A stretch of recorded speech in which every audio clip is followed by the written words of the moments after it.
Assil Diab, also known as Sudalove, is a Sudanese street graffiti artist who has lived all over the world but spent most of her formative years in Doha, Qatar. But when her home country was in the midst of overthrowing its president of 30 years, she went back with her art supplies to honor the lives of the young protesters who are being killed in the streets. There are very few people who would return to a country in the midst of political upheaval. There are even less who would be documenting it with a spray paint can. But Assil did. But before you get to that story, you have to learn about her. You need to know that she's the daughter of a former Sudanese ambassador whose entire professional trajectory changed when Omar al-Bashir took power in 1989. You need to know how much she has struggled with her identity as an African, Arab, Muslim, third culture kid. You need to know how she had no other choice but to become an artist and use it to tell powerful stories. In this episode, we discuss her own struggles with identity growing up, what studying in the US taught her about the accessibility of art, and recount the powerful scene she witnessed while painting a country in transition. Her story is complex and layered, and honestly, I'm glad she stopped by to tell it. Welcome to the Global Chatter. Okay, we are ready to go. So I always start these podcasts off saying I'm excited about each guest, and it's true because I think I bring some of the coolest people on the planet. And so this episode is no excuse and it's no different. And I am excited to bring this woman on because she's someone that I met while I was living in Qatar. And I've actually been following your story. So you don't know this. But I follow you on social media and I'm following everything that you're doing. So, Nice. And so I thought, man, you are someone that my audience needs to hear from just because you bring a perspective that's very different as who you are as a woman. So thank you, Assil Diab, for coming on to the Global Chatter. Thanks for having me, man. Glad to be here. And I mean, real talk for anyone who's going to listen to this when it airs. She is in Africa. She is dealing with electricity issues. So if things go left or right, I mean, we keep it very real on this podcast. We'll just come back or figure out a way to edit the rest of the conversation. So where, and I think that's a good way to kind of start off. Where are you right now listening in from? I'm in Riyadh, Khartoum. So I'm in Sudan, and I do have backup for the electricity. It's just, it takes a minute or two in between. And sometimes, they're just trying to figure things out downstairs, but don't worry about it. They'll come back eventually. And how long have you been in Khartoum this go around? I was here, I was here since last December. So okay.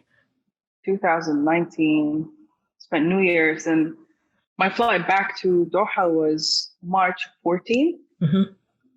And on the day of my flight, the airport closes down. Right. Because I have the best luck in the world. Of course.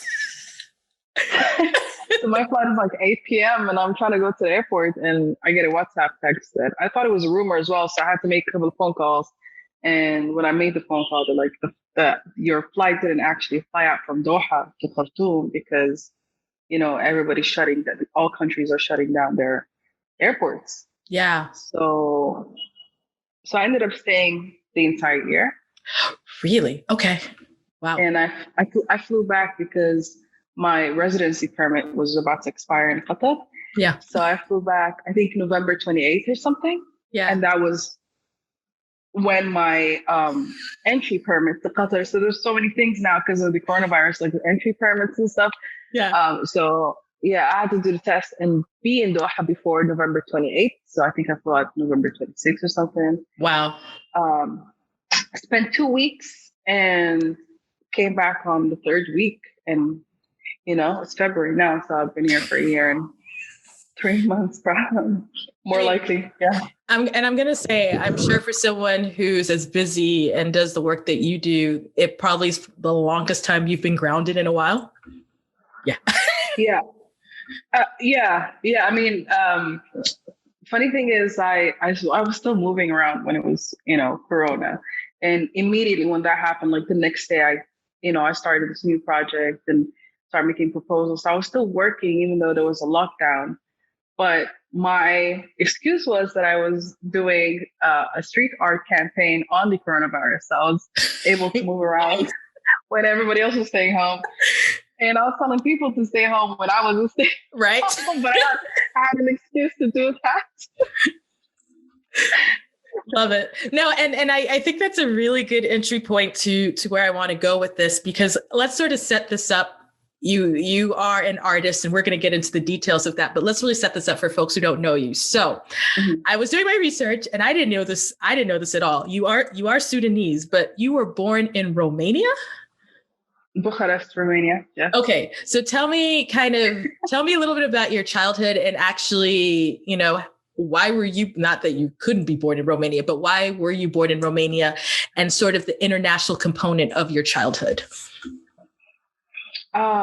So I was born in Bucharest specifically because my dad was based there as the ambassador of Sudan to Romania. Or is it to Romania of Sudan? Something. Anyway.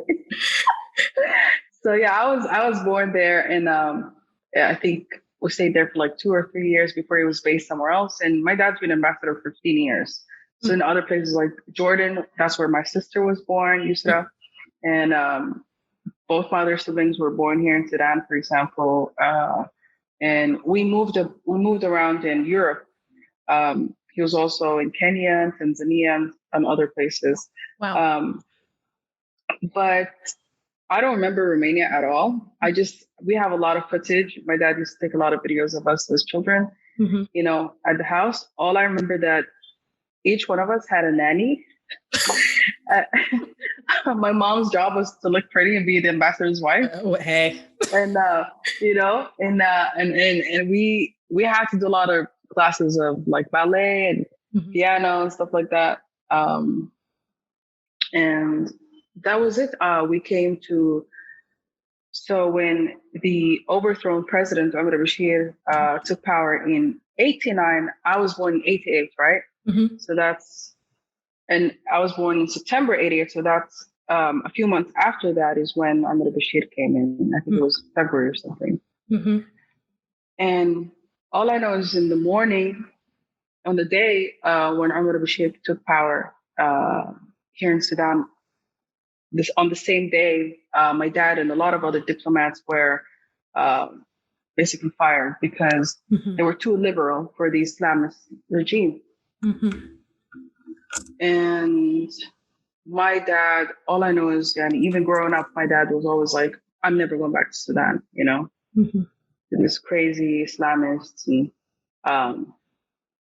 so he got this position as a political researcher at the foreign affairs in Qatar. So that's where we went in 95. And I grew up there. I grew up in Qatar. Wow.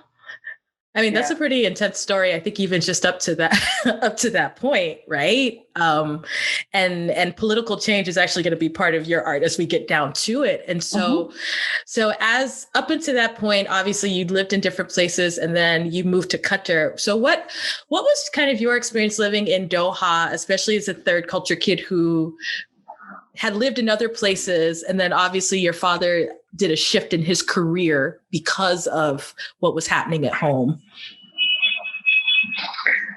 Well, when we got to Qatar, I was 6 years old, right? And all the schools I went to were either American curriculum or British.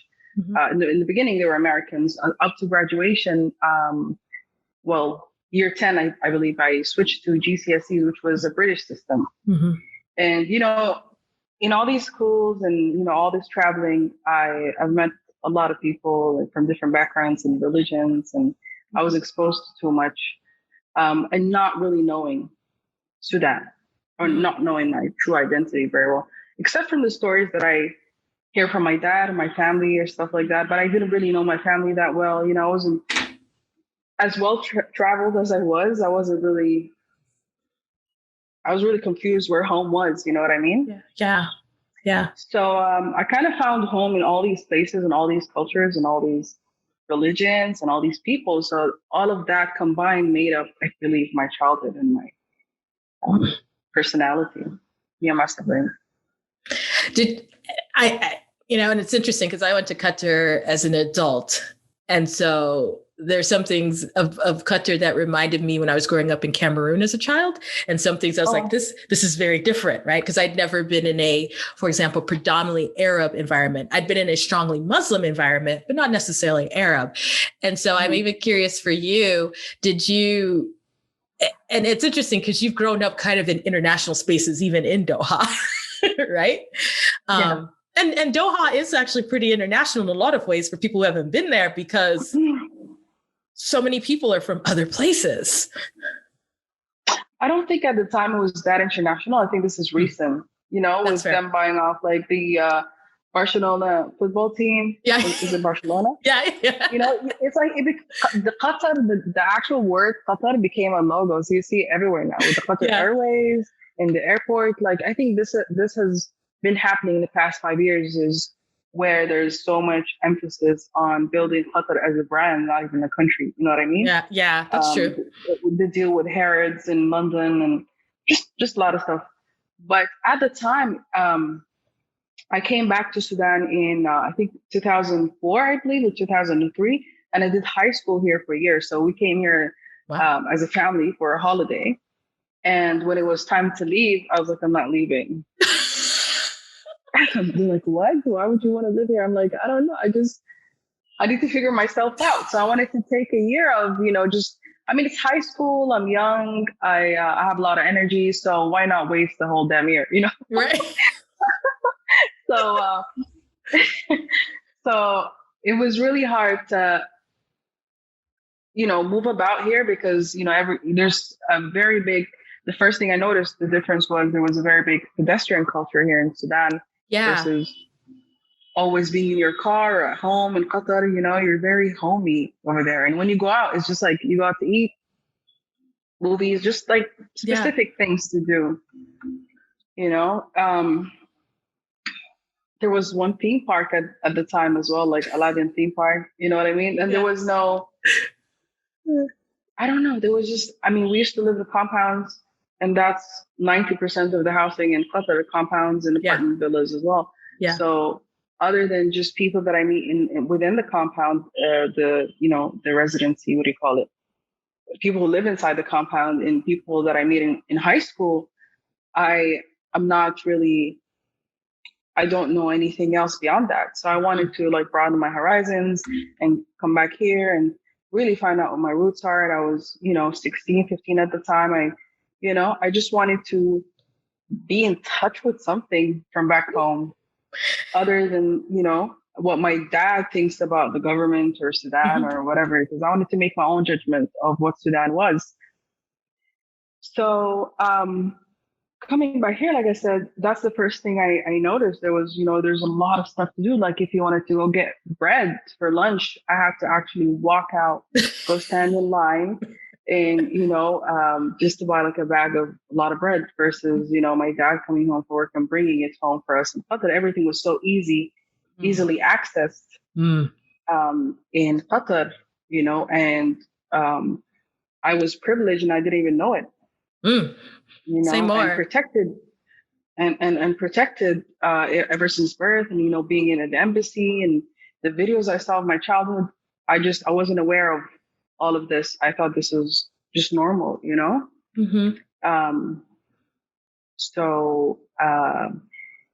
coming back here and going to high school, a lot of people, when I say I'm from Qatar, didn't even know what Qatar was. The actual pronunciation of Qatar in Arabic means train. So people used to make fun of me, the girl that came from the train in high school, or just, I had to say, Qatar is right next to Dubai, right underneath. I had to geographically explain where Qatar was. So that was intense. So I thought it was an experience that had to happen, And that's super powerful. I wonder, because you went back to the place that technically would be home, home, and I'm putting it in quotes because I get it. What was it for you? So you chose to spend a year there. What do you think you kind of gained from that experience, and how do you feel people reacted to you? Because one of the challenges I often have conversations with TCKs is people sort of see you as one of them, but they're like, but you grew up in these other places. And sometimes you get kind of othered because you didn't have the same experiences. And that can happen with both family and the community. And so what was it like for you as a teenager? So before making the decision to stay here, I went to high school in this British school in Qatar, which was predominantly white. So not even like, I'm not just African, I'm like the only darks, from the few dark skinned people in high school. And it was,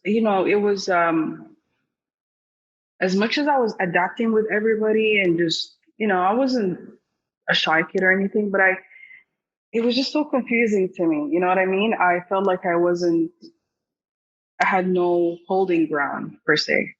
So, and then, just the school, we had uniforms. I used to go by the bus, had after school activities. I came home, we had lunch at a certain hour. I went to sleep at a certain hour. I just felt like everything was already chosen for me, ever since birth, and even my identity. And I think it began when I was 13, I believe, or something like that. It started off by excessively exercising, and then dieting. And then I went on becoming full-on anorexic. Wow. And so when I came to Sudan, I looked like just a skeleton, basically. And all my family noticed that I wasn't eating. And, it's Africa. People eat all the time. They want, especially the girls, to be, fuller, in shape. So that was also confusing to me because I felt even in the way I look, I'm not really like these Sudanese girls, Yeah. And so I wasn't like these people. I wasn't like these people. So I'm not really sure. Yeah. I feel like I was lost in character. So when I was here, I was with my grandmother, who's Egyptian, by the way. My mother's mother. And that was also an experience because she was really old. She was like 80 something, and not that old, but every time she says something, she always compares it to Egypt. These tomatoes are good, but we have better tomatoes in Egypt. But she's been here since she got married when she was like 13 to a Sudanese man, or half Sudanese man. And then she came here, and that was interesting to me as well, living with her, is how she compares it to back home. She had this really strong identity to back home, to Egypt, even though she came here when she was really young and had like 12 kids or something. I mean, 8 kids, sorry. Yeah. That's not big grandmother. And so I was living with her, going to high school here, and we always got into it about this food thing, but I got away from there so I can figure out what I'm doing here. Eventually, I got over anorexia, but a bit too late. Maybe I spent 2 years being anorexic, like not eating at all. Like I would have water and a banana a day or something. Mm-hmm. And when I went to high school here, I kind of got really popular really fast, I had this Leonardo DiCaprio Titanic bag I used to carry around. It's like 1997. 97, 90, yeah. I'm so mad I know that, but I'm about to Google it. No, I swear it's 1990 because I was starting college. It's 1997. I swear to you. 97, 98. I think so. No, I know. I was a skinny girl with this Leonardo DiCaprio bag, just walking around high school, and then everybody was just, they didn't know where I come from. Nobody knew what Qatar was. And why am I carrying a Leonardo DiCaprio bag every day to high school?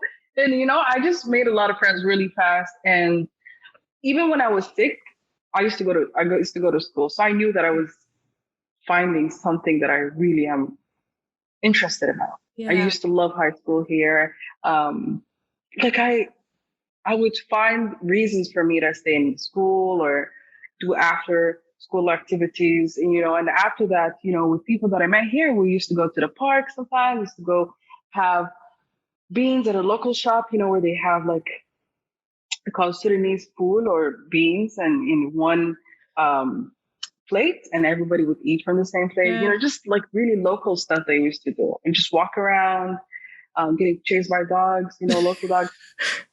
It's just, I love that experience as being in the streets here. And I think this is what kind of led me to, being a street artist at the end. You know what I mean? Wow. Kind of linked to that. So you did 1 year of high school. Did you finish out high school in Doha, or did you finish it in Sudan? I finished the GCSEs here. Okay. And then I couldn't do A levels or something, because after GCSE, there's A levels. Right.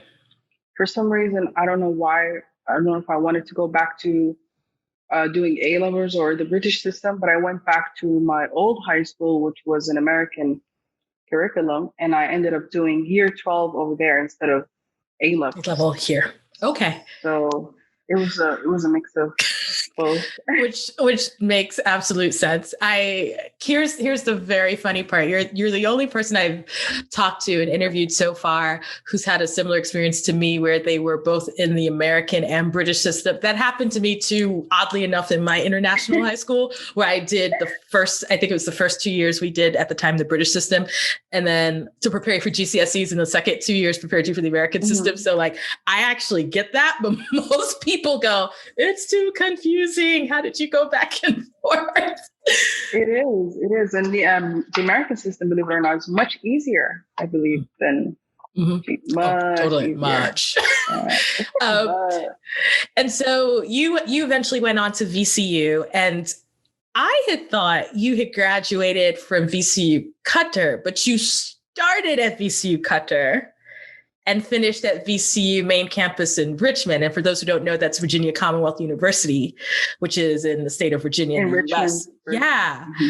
So what was the inspiration for that? I mean, I know how cool both campuses are, but they're different. So what made you make that decision to go from the campus, the branch campus in Doha, and then go to the States to complete out? So when it came to, going to university, I didn't know what I wanted to do. I was so confused, and I had to go back to thinking in both the British and American curriculums, what was I good at? And it was only art, like nothing else, just art class. And, but I also wanted to be a lawyer. Okay. And, I remember when it was time to go to school, my dad signed me up for Lim Kok Wing University in Malaysia to study creative technology or something like that. So even high university was already set for me, And so I took another year off.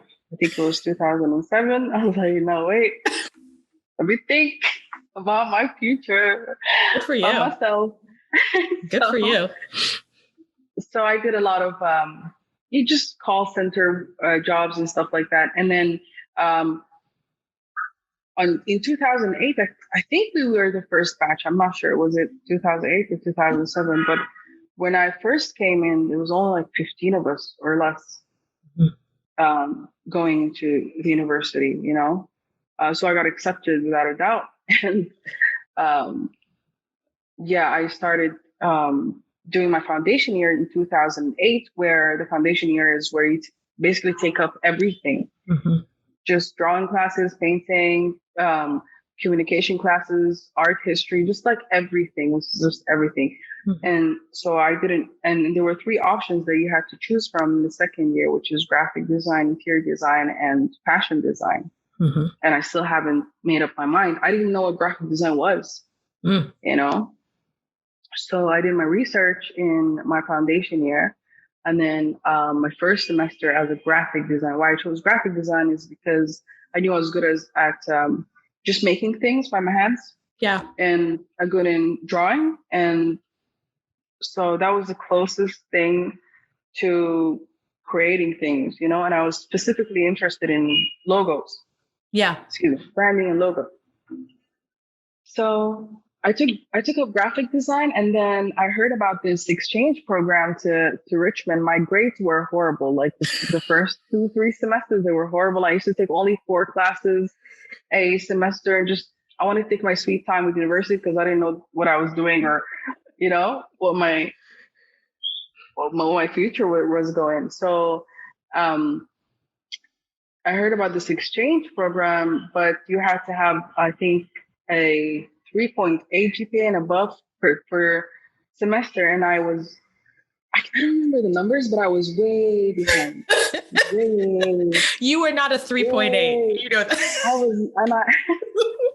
And I remember I applied twice, I believe. I think in the foundation year, I applied twice. And then in my first semester in as a graphic designer major, I applied again. But this time I took 8 courses in one go.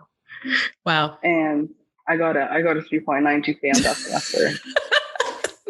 So you made it work. Okay. Yeah, I made it work. I used to sleep in university and everything, panic attacks and everything, but I made it work. And I got A's on everything. I think I got a 1B in math or something, but I got an A in everything. And I applied again, and I was the only one chosen that semester for the program, with a $10,000 scholarship that covers tuition and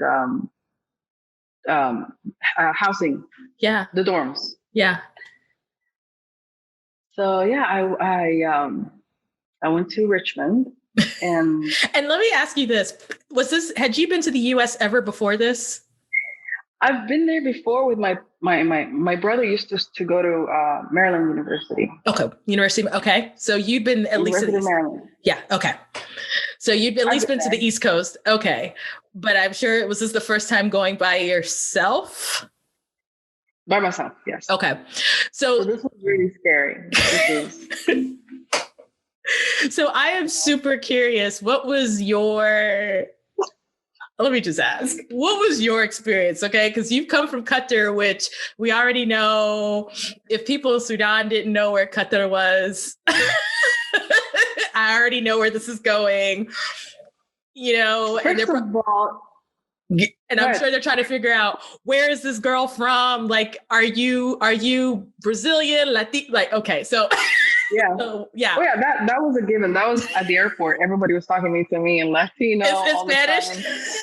Spanish all the time. I'm like, what? Huh? Are you talking to me? Oh my gosh. Yeah, I got that all the time. It was crazy. I wanted to have a tattoo on my head that actually pronounces my name and another one that says where I'm from. So I don't have to answer this question all the time. But I remember when I first got there was somebody who picked me up from the airport, this driver assigned by the university, and took me to my dorms. And he picked me up from Dallas Airport. I think it was 2 hours away from Richmond. Yep. And it was snowing. And it used to snow in Romania. It used to snow everywhere we traveled. But I was young at the time, so I don't really remember other than the videos. And I just remember I hated it. I just... the Middle East was really warm. Yeah. That we don't have snow, we don't have winter. So this to me was like, it was so depressing. I was freezing and I was underdressed for this kind of weather. I got to the dorm room. Someone, a staff, took me to my dorm and, introduced me to my roommates and stuff were half asleep. And then I was really hungry. So she tried to explain to me where the 7-Eleven was.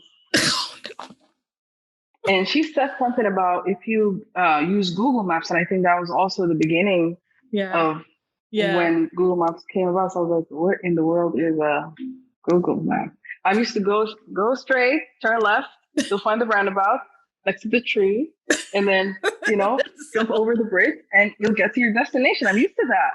Right. And I'll not have it any other way. What was Google Maps? And what do you want me to do? How do I do this? How am I going to access any Google Maps? So I figured it out, but I called a taxi, which was a second away from where I was, and I got some cornflakes, came back, and yeah. But but I remember when I went to university, it was like a jungle. There was just so many people versus yeah. I don't know, 10, 15 people in the university in Qatar. Yeah. And the difference I first noticed when I took up my classes is how the professors and in Qatar were so focused on us 10 because we were only 10. And I was kind of known as the class clown, so that I was always getting into trouble, being called out. Yeah. But here I was the new girl, so I had an opportunity to be the new personality that I wanted to be. And so I was really focused, and sometimes professors don't even know who I am because there's so many people coming from different places. People coming from Asia. Yeah. I mean, Asia. And there's just different people in class all the time. So they're not really focused on you as a person versus how your work is. So my grades automatically went, they were so much better because of that, because nobody was really focused on who I was. Yeah. And that was not the case back there, And this is what I'm curious about as an artist. If for people who haven't been to Richmond actually is a really artistic city. And VCU, for those who don't know, has a very strong artistic history, right? Mm-hmm. And even how you look at the main campus versus and the campus in Qatar is beautiful, but the campus in Richmond is just a different vibe, but you can kind of get a little bit more of that grimy, art. And the funny part is that most of VCU is not necessarily in the arts, but you can feel the influence when you walk on that Richmond campus where you're like, okay, there's a creative vibe in it. And so I'm curious, even as you said that maybe your academics were doing better, do you think it was also sort of being in this environment where people were incredibly serious about there's a seriousness about their art that I noticed with the students that I've worked there that it was just different, and it's culturally different. It's not a good or bad thing, but I wonder if you felt that. Of course, there was all different kinds of activities going on all the time. Even when I wanted to go eat, we had to go to the Schaefer Court and, just swipe in and grab your meal. So there's a long walk, which I don't do in Qatar as well. I just come with my car from home, just park it, go into class. But here I walked from my dorm room into campus, and into campus, it's a good 10 minutes walk to where I have to go. And then while walking, there's somebody playing a saxophone from the music school. Yeah. There's somebody dancing. There's all these fraternities and sororities doing the stepping, which was my favorite. I was obsessed with these things. I used to miss sleep just to go watch one of these. And there's just, there's people protesting against, animal cruelty. There's just so many things going on. And while I'm walking, I always make sure I give it a good minute or two to, take it in, because it was just so new to me and it was so much. Mm-hmm. So I also ended up joining all these, I joined the African Student Union, I joined the Muslim Student Union. Mm-hmm.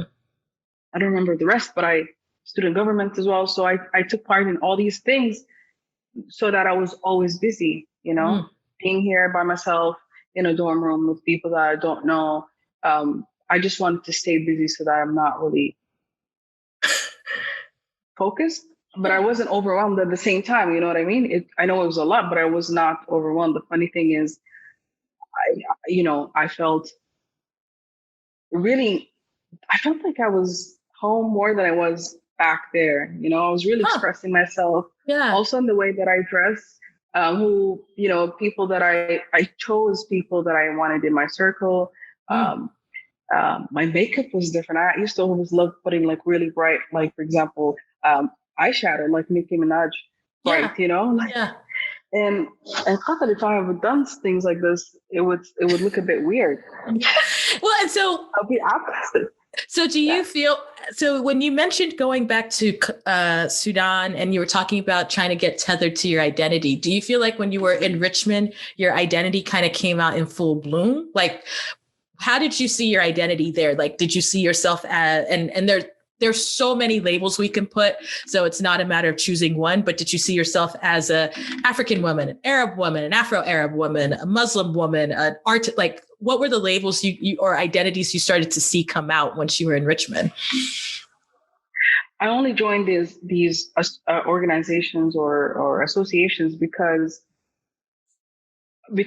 I was African and I was Muslim. But these are things that are just given, right?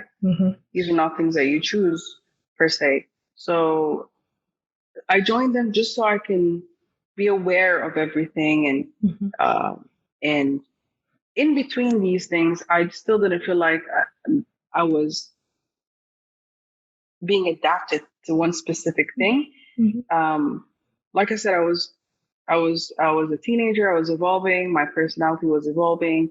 I was finding out, as cliche as that sounds, I was finding out who I was. So I made sure I do everything and I try everything and get myself into. Also, for example, being told that I was a bit homophobic, for example, you know what I mean? And once I got to Richmond, just seeing that everywhere and talking to me and being friends with people that were in that community, I reevaluated my what I was taught, for example, what I was said to like or hate or be okay with. So a lot of these preconceptions that I had before coming to the States were basically wiped out, and I made up my new solid personality by being accustomed to all these things. Does that make sense? Yeah, no, totally. No, it absolutely does. And so you made the decision to stay in Richmond and finish your degree there? So it was a scholarship for one semester. So that's like 3-4 months. Yeah. And when it was time to go back home, I was like, I'm not. I'm sorry. I'm just having too much fun. I'm not coming back. So I reached out to my parents. I'm like, I know this is going to be really expensive because I'm not an interstate student. I'm not an out of state. I'm an international. So yep. You're paying triple. I'm still paying for university. Yeah. So they it's a triple amount to pay for the university if you are not American as well. So that part, and also my grades were better, so they couldn't really say anything as well. So I just sent them your transcript report.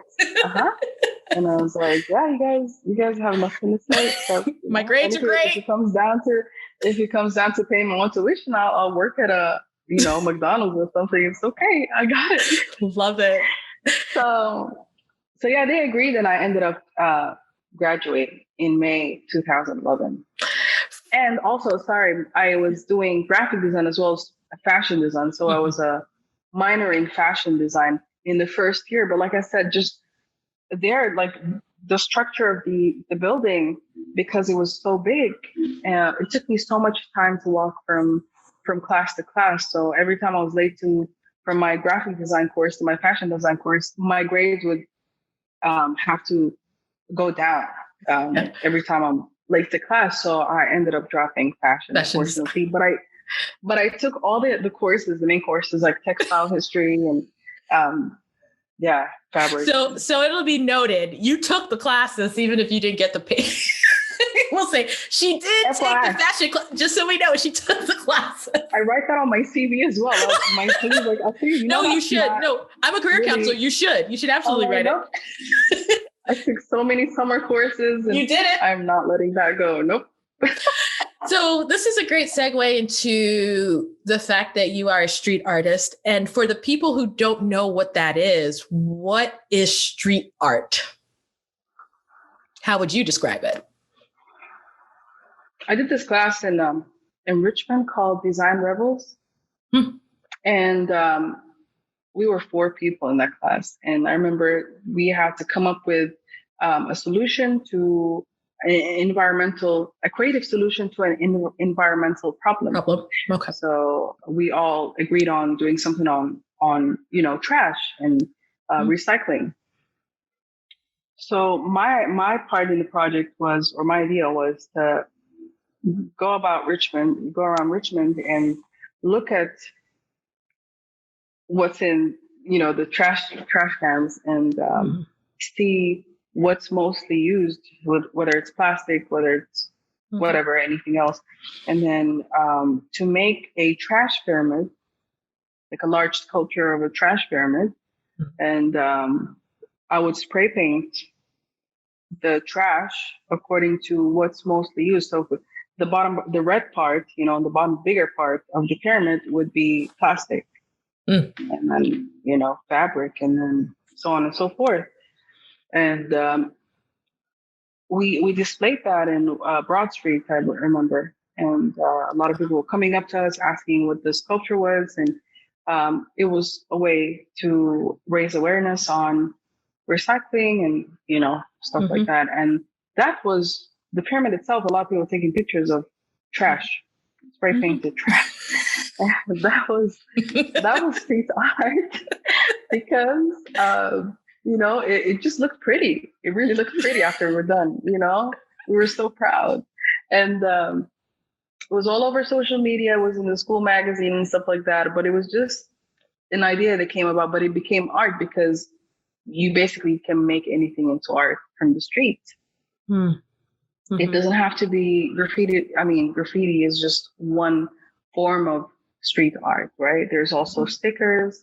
There's like writing something somewhere, that you use the whole, you use the wall, you use the street as the canvas. So that can be anything. So you can be part of the street art just by standing there. People who do, what do you call them? Oh, miming. Who mimes, like Exactly. That's another form of street art. He's a street artist. Somebody does something in the streets. People play musical instruments. It's all form of street art. You're bringing art to the streets. You're not going into a gallery where specific people are invited to that gallery, handing out invitations to these people. So you have a specific crowd that's going to see the art. Street is everything that involves the street. It's the cars, the pedestrians, the walls, the trees as well. So I'll give you an example in a bit. And I was going to say, so inherently, is street art, in your opinion, just more easily accessible to everyone? Of course. Yeah. Like I said, you can be carrying a pen and, you're making something. There was this artist that goes around and finds really dirty cars, like full of sand. And then she's Japanese or something. And she actually makes these mind-blowing portraits and just pictures just by her finger, using her finger and just wiping out the sand. And it makes really amazing. So that's another form of also street art because the car was in the street, And so for you, what is, and I've seen some of your work, and I know that you use and have done graffiti quite a bit. Is that your primary mechanism, or are there other forms that you generally use? That is the primary. When I first got started, I began doing just graffiti. In the beginning, I was doing very amateur stuff, just words like Sudan or Qatar, just bombing, tagging words. I was also practicing my Arabic, and I began doing street art in Qatar in 2012 when I first.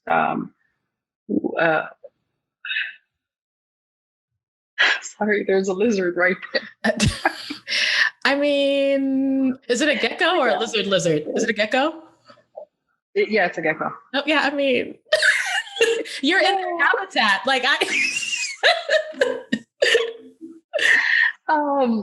So I stayed downstairs, but I specifically came up to this apartment because the internet is better here. Because it's the higher I am, the better the internet. Third world problems. Right. But it's all infested with these things in this apartment. But anyway, I'm gonna back to the conversation.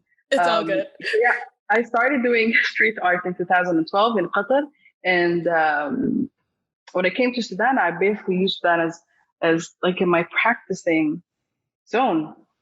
So I was really bad at my Arabic fonts and my Arabic in general, like writing Arabic and stuff. I know how to talk in Arabic, but writing, reading wasn't that great. So, and so was my tagging in Arabic. Mm. But I do what's it called? Stickers, Mm-hmm. especially in the revolution. I use a lot of stickers of the overthrown president Omar al-Bashir and um, my own logo, the Assil Diab or the Mm-hmm. Sudalove logo, my own brand. There's a lot of stickers, a lot of, so I use that as like how I advertise myself as a brand. So there's Yeah. a lot of stickers as well. I have a lot of pens, like these marker Mm-hmm. MTN Malto pens that I just write, tag my names in, buses or something. I saw when I did my internship in Brooklyn, while I was studying in the United States, I used to see that everywhere as well. Mm-hmm. Because I used to ride the subways every day, so see a lot of tagging in there. Mm-hmm. So that's where I picked up that notion and idea that it doesn't just have to be spray painting onto something. And so I'm curious because you take it back to 2012, 2013 and the work that you were doing in Qatar.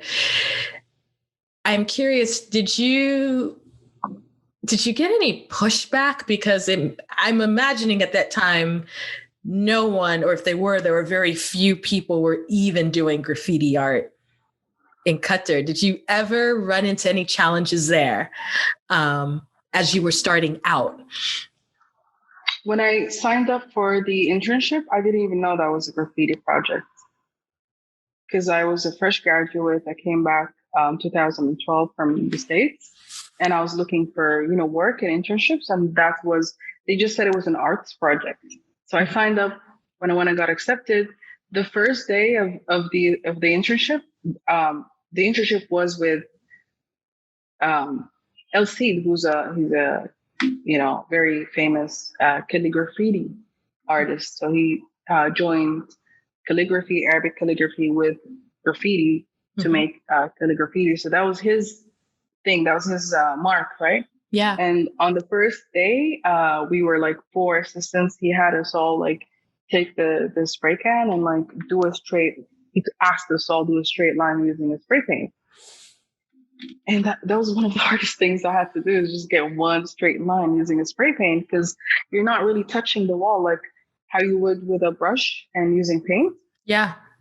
It's basically the pressure from your finger on the nozzle. Yeah. And the distance from the wall and just patience as well. It combines everything in your body. Yeah. Full focus of body, mind, it's all together, And I just basically, out of like the 4 assistants, I think I got it right, the best line. Yeah. I'm so excited about that because I just watched him do it and I did this exactly same thing. And he was like, okay, you got it. So you got it. So, and then every time he wanted to get on a new wall, he would outline, where he wanted me to spray, and he would just call me to finish Wow. what he was doing. So I got a lot of practice from him. Wow. Sorry, what was the question? so that was early on. So I guess then where I was going with that is, were you one of the earliest folks who was doing graffiti art in Qatar at that time, or were there other people? Yeah, there was no street art scene in Qatar or Sudan. So once this guy was commissioned, this artist was commissioned by Ashghan and Qatar Museum. So he flew in, did that one project, and then left. Gotcha. And then when he left, I was like, why do I need to find a job when there's no market for street art here? And why did they have to bring in somebody from overseas? And while I can obviously do this, had an intense 4-month-long internship.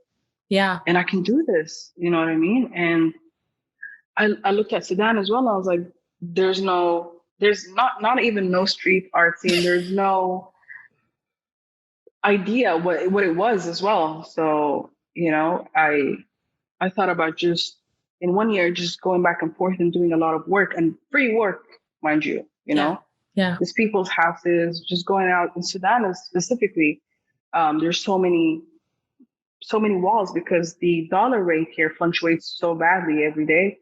So there's so many buildings and people building their houses or companies that they begin building it, but then when the dollar rate goes really high, they just dip. They leave, and then it's just an abandoned building. And then a lot of the homeless people go in and live there. So I thought, why not make this place look pretty? It's just so many of these buildings over here they're just brown, and it's Afro, it is brown. So why not just try to like add some color to these walls? So that's what I did. I did that in Qatar. Obviously in Qatar, it's much harder to do that unless you're commissioned to do these walls. But I did a lot of my friends' houses, their walls. Wow. Yeah. And I think my first project was with the Qatar Racing Club. Oh, wow. Wow. My actual paid graffiti project. Got money for it, not just I got lots of money for it. I was like, okay, I'm gonna quit. Now it's a thing when you So in 2018 was the start of at least what we're gonna call the modern Sudanese revolution. Correct. I mean, it was big. It was, it was in something that was followed internationally. And I was curious, Sudan was going under a seismic shift. Where were you at the start of everything that was going on? Were you in Sudan or were you at that point traveling? Well, I just flew back from Sudan in October, I think. I went to Qatar, spent a few weeks, and I was in Bali. Okay. I mean, side note, let's talk about Bali appears a lot in a podcast. Like more people go, yeah, I went to Bali and I still have not been to Bali. So that's super cool. You have to go to Bali. I was there for 4 days and I ended up staying for a month. Oh, you need self-care, take care of yourself, relax. Took myself on a full-on honeymoon. Like I took myself to this really nice, peaceful place. And for so many couples, I'm like, what is this? Like, this is like a honeymoon destination. I was like, oh, okay. Okay. Meanwhile, revolution is starting across the planet, but you're like, wait, let me prep myself. So I was in Bali, but I flew into Doha, and 2 weeks into that, then the revolution began. And so at one point, for those who don't know, obviously the former president Omar al-Bashir was overthrown in a coup. But at what point did you decide to go back in Sudan in the middle of this? Okay, so when I flew back to Doha, and there was this one day my parents had on Al Jazeera or something on TV, and then I saw there was protests and there's so many people out because there was protests like this in 2016 and 2013. But I usually give it a week to 2, and the government usually just either kills a lot of people or throws tear gas or just locks them up, or they break down the protests really quick. Right. But this one, I was like, this is gonna go on. I think we were in mid-December, and I was like, this is gonna break up before New Year's. And then New Year's came in, a week after New Year's came in, and I keep seeing more and more people coming out. And then more and more people, especially people my age, like teenagers and just the youth, were just getting shot left and right. Yeah. So that's when I really started to focus, And then I go on social media, I see all these people like beginning to just either write things or just blog about what's going on, or Some people were making songs, just the beginning of it. Some people were creating artwork. A lot of photography work was happening during the protests. There's so many people taking their cameras, like taking actual photographs of people throwing back tear gas at the government enforcers. And so I thought, what do I do here? Should I to support what's happening, and should I do something that's by my degree, which is graphic design? Should I design something, or should I talk? Or I was so confused. I didn't know how to like be part of this. And I went to my dad, I remember, and I was as a joke in the beginning. I was like, he said something about all these kids are dying. This Sudan is just going nowhere, something like that. And I was like, Dad, I'm going to Sudan. So he's like, he said something about if you don't want us to see you again, then you can go, And I was like, everybody's out there, protesting. Why should I be? I feel guilty for. And then it went on to a serious conversation really quick. I was like, why am I here in Qatar? Like, why am I protected like this? Like, this is the only time I get to really experience my identity and my nationality. So, and to really do something. Hello? Yeah, I can hear you. Sorry. I just pressed on my other headphone. So I was like, why do I need to be here? I need to fly into Sudan and just do something. Yeah. And there was a lot of talk. And when he said no is like when I insisted more into doing that. Like that wasn't even the initial plan, but I think just having these talks with him was like, yo, you guys really like, you've just been protecting me all my life. I'm an adult now. Like and I thought about him leaving when Omar Bashir came in and when I was born, him and all these other diplomats, instead of like, I mean, who knows what they could have done, right? But I'm just saying this is our time to do something. So why not just, instead of leaving and, why not go back and do something? And so I booked my ticket. I told my parents, I booked my ticket on this date. And it was January 18th. So that's exactly a month after the first protest, which is, was it 18th or 19th? December 18th, January 18th, I was in Khartoum. And I love the fact that you started this by talking about art as protest, right? And how people were responding. So obviously at this point, you're building your portfolio. You're an artist. What was your hope when you got to Sudan that you'd be doing? And more importantly, how did you think you'd be using your art throughout all of this? Okay, before that, there was a couple of people on like Twitter or something. They used to take pictures of like walls in like landmark walls, in main streets where there's a lot of protests, and then Photoshop images of Omar al-Bashir on the wall or something. And then they would write something like calling all artists to come do something. So the graffiti culture became a thing at the time. And obviously nobody did that because the RSF and, the rapid security forces and all the government forces were at every corner. And all they have to do is just raise their gun and your back is towards the street and you're painting something. All they have to do is shoot you to stop you from protesting. That's it, and just leave you there until somebody finds your body. So it wasn't something that was easily said or designed or whatever.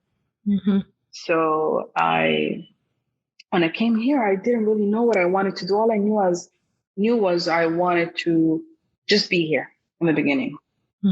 Obviously, I wanted street art to be the thing, but when I came in here, because I knew maybe I couldn't I wouldn't be able to paint something on a wall. I had already printed stickers with Omar al-Bashir's face on them. And this, the poop emoji on WhatsApp and stuff. So I had that on his head. And I did a few of those. And I had printed them, and I got a lot of spray paint with me. So my bag was filled with these stickers. And I was really afraid because they open your bag at the airport here. Yeah.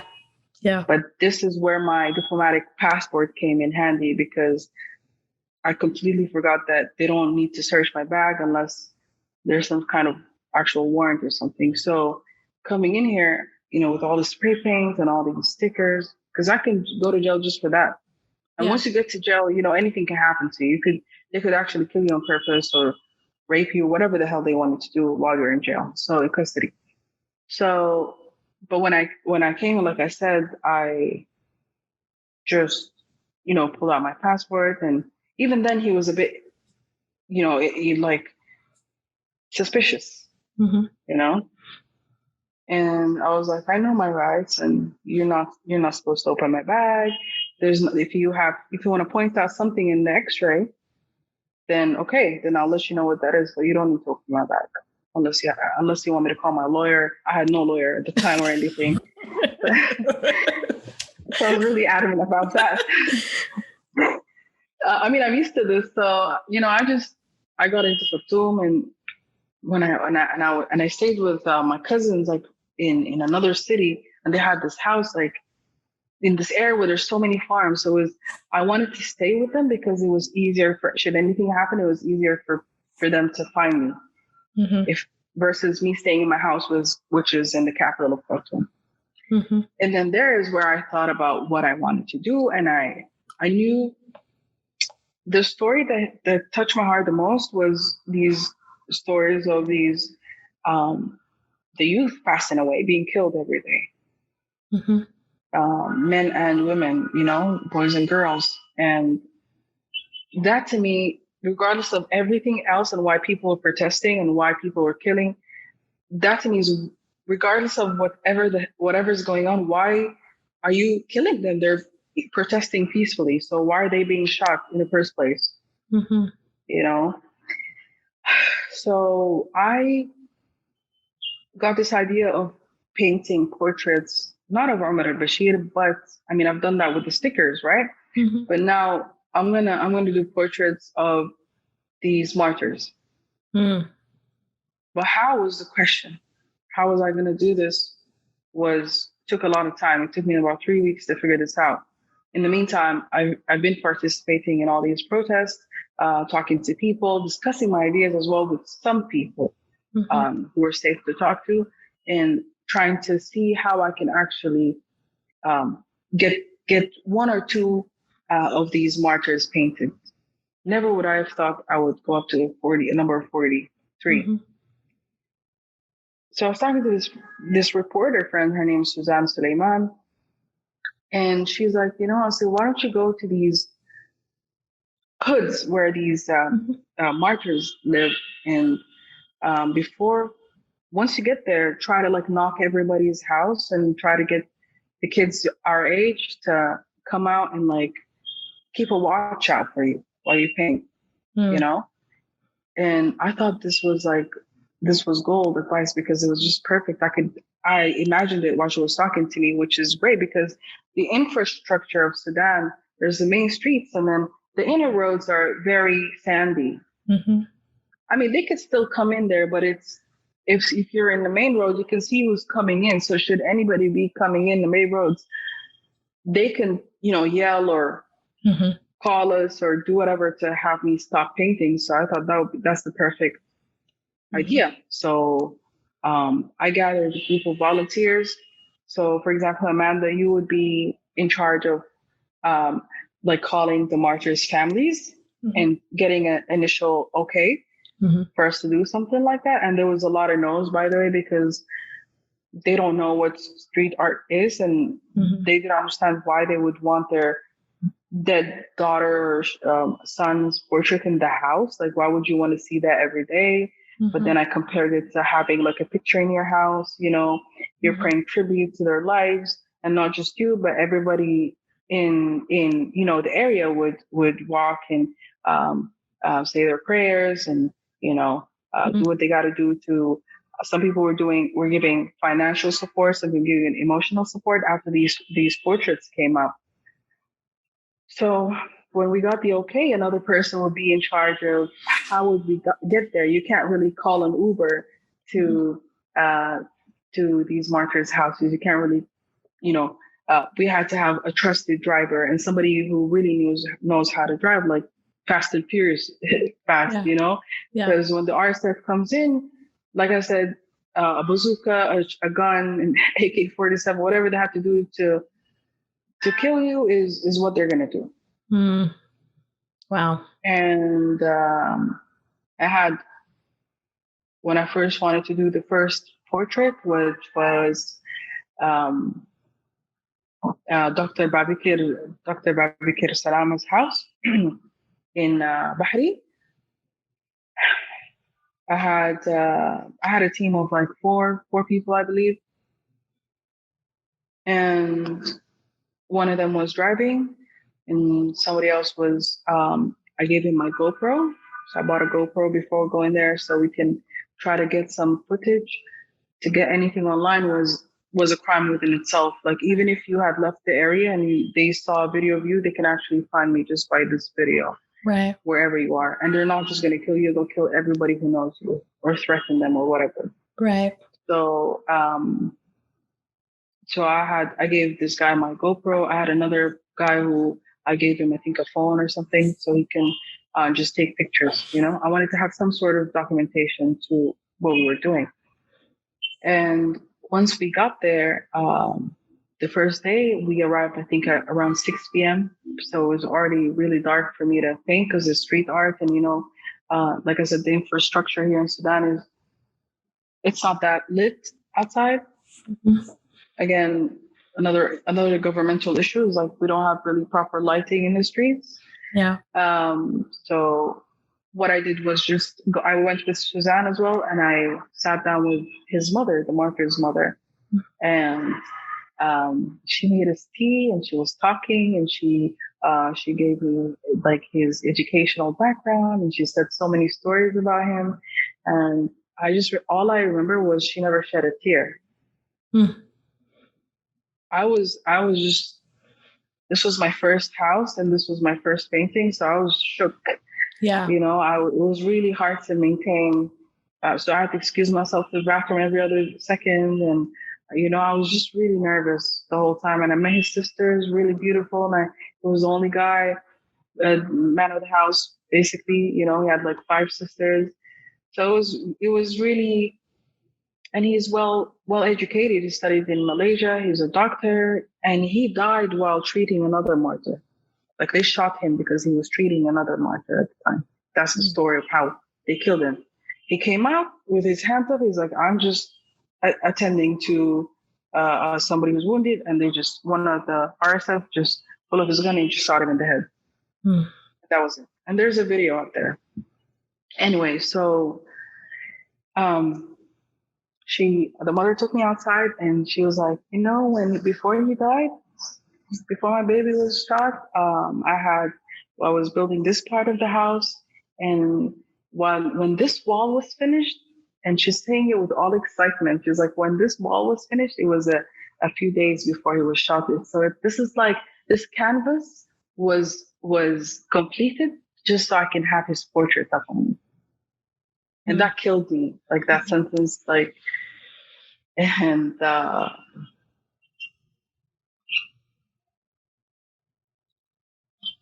so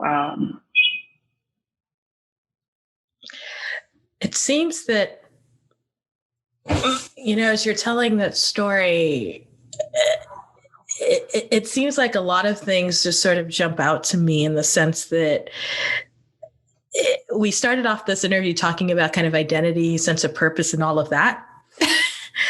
And then all of these things are happening in Sudan.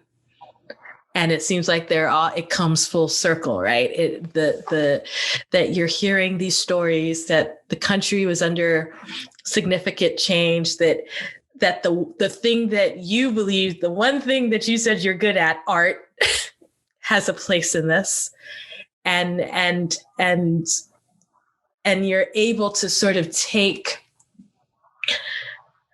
your talent and your experiences to document what is a very tragic shift, right? I mean, because there's not a single revolution that I think ever happens where God knows there's always bloodshed.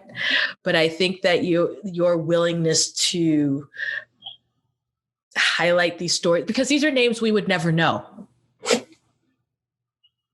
And forget those of us who did not live in Sudan, did not experience it, who are not Sudanese, but just even the people in the communities, right? Like the willingness to be able to go sit down and hear these stories. Because I'm a trained counselor. It's really hard to hear really, really tragic, especially with young people, and to be able to take that and interpret it, right? And put it on a canvas. And so, yeah, no, it's insane, but I'm glad you did it. and to hear that, and to sort of hear that first story from that mother, you know, I mean, this is part of the reason why art exists, right? You're a storyteller. I mean, I don't care whether you write with words or stickers or graffiti or watercolor or crayons or blood. You're a storyteller. Exactly. And so obviously a lot of things happened in Sudan as that was going on, and the aftermath. How do you think having been there has impacted your art since then? Like going through and kind of seeing the protest and your street art. How do you think has it changed your art?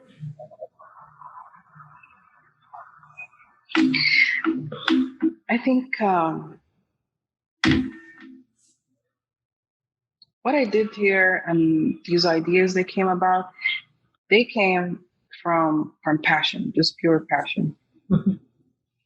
And I don't think it affected my art. It affected me, and it involuntarily affected my art. So it was like this ripple effect that happened, you know, from passion came that, and it solidified my identity as well. You know, everything that I was doing, with all these things that I was going through, it all kind of connected. And, you know, the final result was this project. And even in when I was in Bali, I was just having a good time. I was doing I tried yoga for the first time, and, you know, and I wasn't,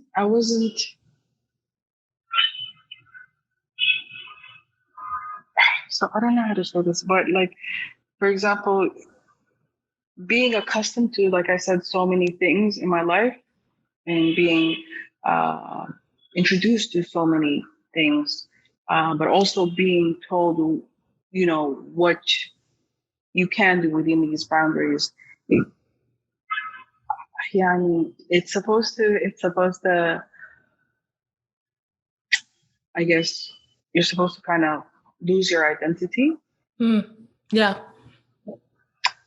But I think all these things, I didn't know it at the time, but they're all added to shape what the conversation that I had with my dad before going to Sudan.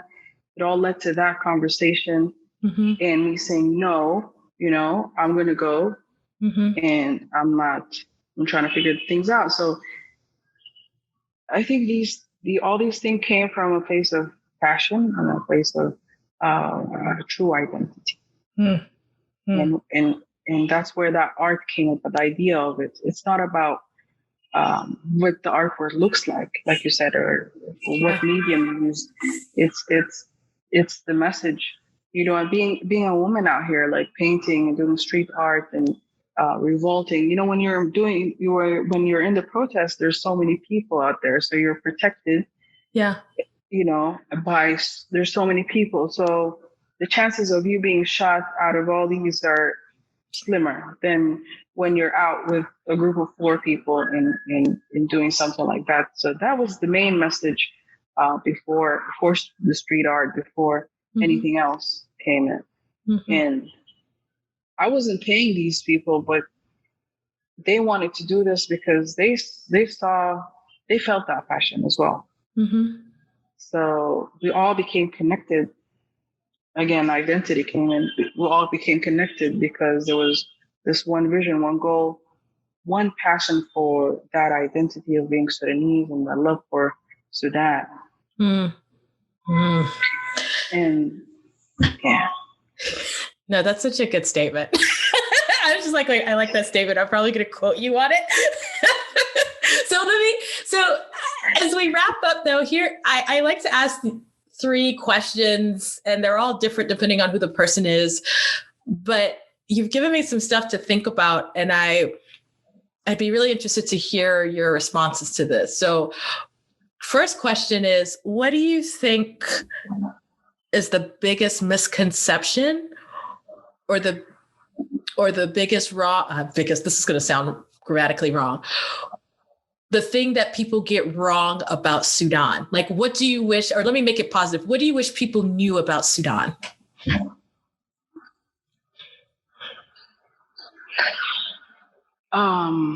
So Sudan is, well, I read something a long time ago on first of all, it's the largest African country in Africa. And also it has a very fertile land. So if you throw a watermelon seed just by eating it, throwing there, there's going to be a plant or a tree going there. So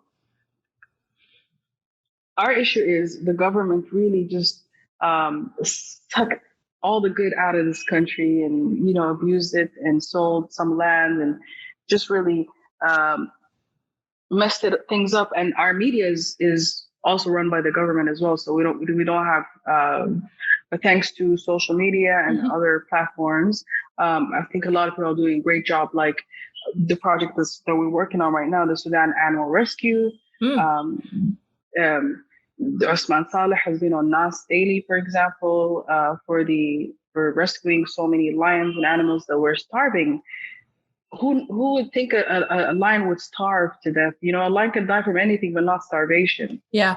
And when a lion starves, you can tell the economic status of that country. So Osman made a GoFundMe page. I came in, I'm doing graffiti. There's so many people coming and doing what they do best. And we created a whole environment around saving these animals, which is also part of our resources here in Sudan. What I want people to know is that there's all these, especially not the Sudanese. I want them to know that you don't have to leave Sudan to just don't give up on Sudan. Come back here. There's so much potential here, and it's really hard to tell people to be patient. You have to practice patience when you're here, and just pick something. Everybody has some role here.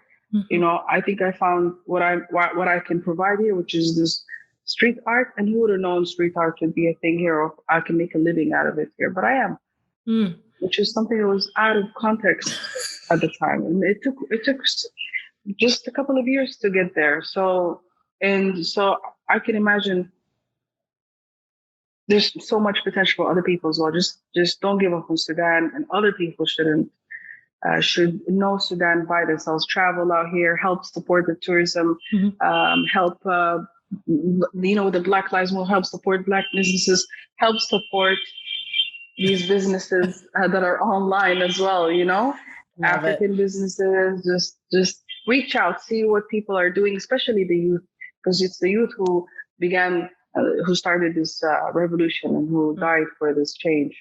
So help support the youth, find out what they're doing, be involved in the community. Don't just go to work, come back, sleep, repeat, just find out what everybody's doing. Second question. I know you're an artist, and this is probably a loaded question, but who's your favorite artist?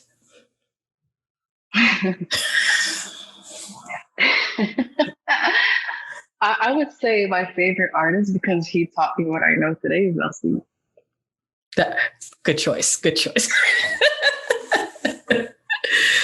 I gained all my, he taught me all the props and, techniques. And so I know what I know today because of Assil. So kudos to him.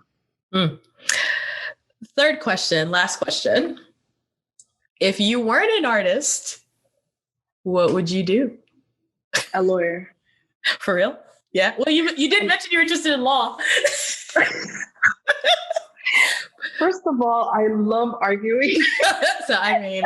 And I love proving my point. And I'm very OCD about details. I think that's why I'm also an artist, in everything that I do. I really focus on details. So whether it's like things that people say or, I'm very forgetful as well.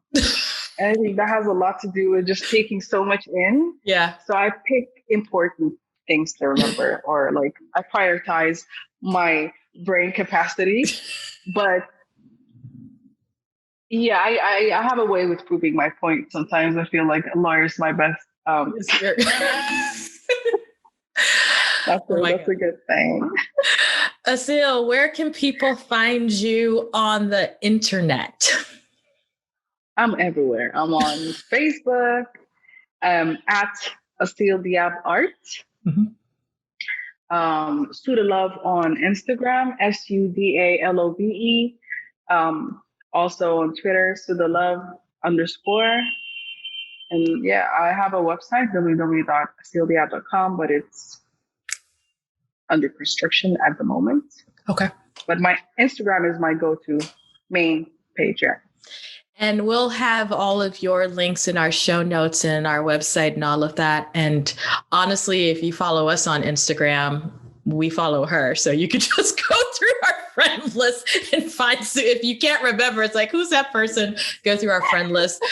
I mean, that's the hard way, honestly. Let's all follow each other. Let's all follow. But honestly, if you go on our website, it will be up on our website with all her links. Okay. Thank you so much. And the fact that we were able to make this work with the time difference and the electricity. And the lizard. Oh my God. And the lizard.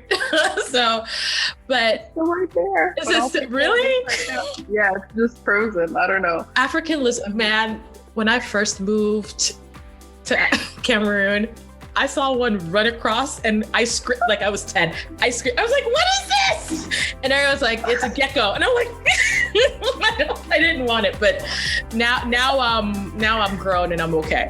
But I still don't like them. Because I'm scared they're gonna like fall on my head. Like, that's exactly why it freaks me out, because I feel like he's just gonna fall on my head and then he's gonna freeze on my head and then.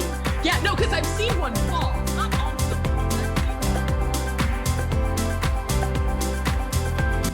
The Global Chatter with the Black Expat is hosted by me, Amanda Bates. It is produced by Justin Williams. You can find the show wherever you get your podcast or follow us on our YouTube channel at The Black Expat Presents.